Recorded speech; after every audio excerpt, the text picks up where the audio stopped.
लोकशक्ती news, नातं विश्वासाचं। हो गई, हमने मीडिया अड्डा से आपके जिम्मेदार थे बात की और फिर वहाँ से हम किठौर गए। किठौर से हम मेरे ख्याल से हमने 3 बजे से 3:45-3:50 तक हमने वहाँ पर पैदल दौरा किया। फिर हमारे नुमान रोफिल साहब के घर में हम गए, वहाँ पर थोड़ा बहुत लंच का चाय का इंतजाम था, करके नमाज पढ़े और वहाँ दिल्ली आने के लिए जब हम इस पिलखुवा के पास जो टोल गेट है वहाँ पर हम पहुँचे, हमारे साथ 4 गाड़ियाँ थी।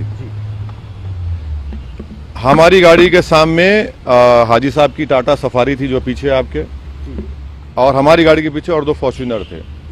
तो जैसा हम टोल गेट के करीब गाड़ी स्लो हो जाती है, बैरिकेड होता है, तो एक बड़ी धाम से आवाज़ आई। तो हम बोले क्या हुआ? फिर दूसरी आवाज़ आई तो हमारे साथ जो गाड़ी में हमारे दोस्त गाड़ी चला रहे थे यामीन खान, बोले भाई हमला हो रहा।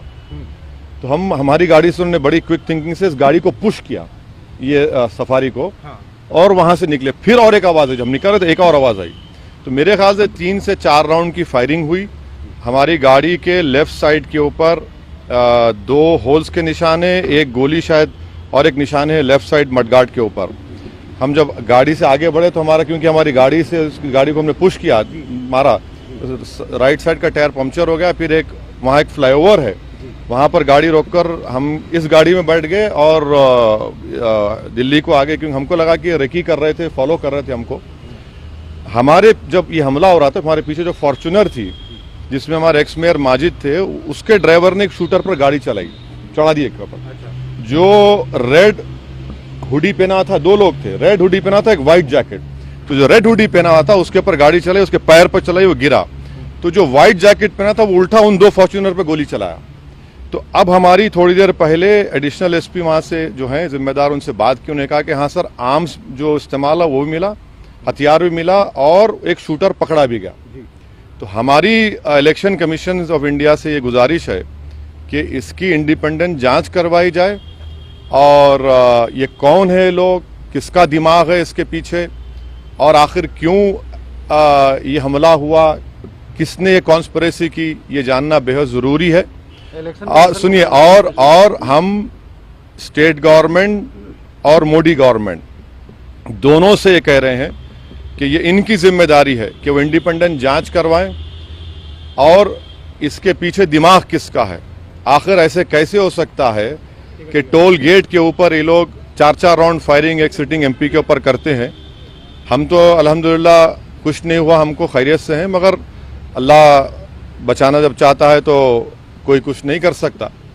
मगर आज ये हुआ है। अभी देखिए, हम तो क्या उम्मीद करते हैं कि आपको क्या लगता है कौन हो सकते हैं आखिर? नहीं, मुझे देखिए हमको कई बार लोग धमकी देते हैं, कई बार बहुत सी बातें करते हैं। प्रयागराज में जो धर्म संसद हुआ वहाँ पर भी हम पर काफ़ी गालियाँ दी गई, और फिर आपके हमारे घर पर अभी हम कई मरतबा हमला हुआ। तो अब ये सरकार का काम है कि इंडिपेंडेंट जांच करवाएं और इसका सही तरीके इनको पकड़ा जाए। पार्लियामेंट अभी चल रहा है, पार्लियामेंट में भी ये क्वेश्चन उठाना चाहेंगे आप, बात करना चाहेंगे? जरूर, पार्लियामेंट है, स्पीकर साहब से मिलेंगे, स्पीकर साहब से बात करेंगे। हम इलेक्शन कमीशन को भी लेटर लिख रहे हैं, और सरकार जो स्टेट गवर्नमेंट और सेंट्रल गवर्नमेंट से भी करेंगे।